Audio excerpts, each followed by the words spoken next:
Alright, how's it going, everybody? It's Cole here, fixing my washing machine. I had a sock stuck inside the water pump. As you can tell, I've already got it out. It was this guy right here, and it took some muscling out to pull it out of there. But so I got to taking this thing apart and found out that nothing's broken.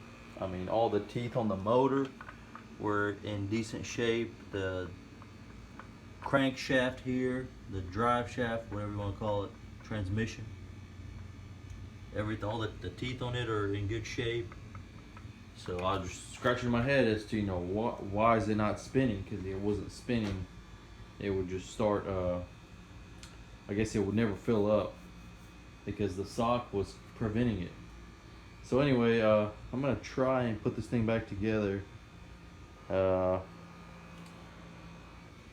Some tips for you: keep all your screws, fittings, latches, rubber thingies, and clips, clamps, and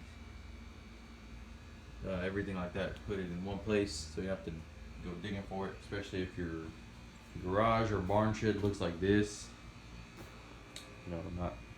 Not exactly the most organized place. But anyway, so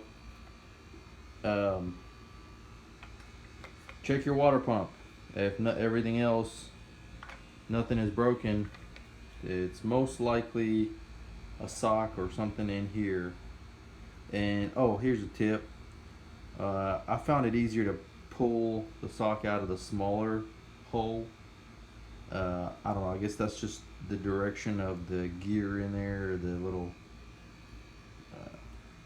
little gear circle or piece in there.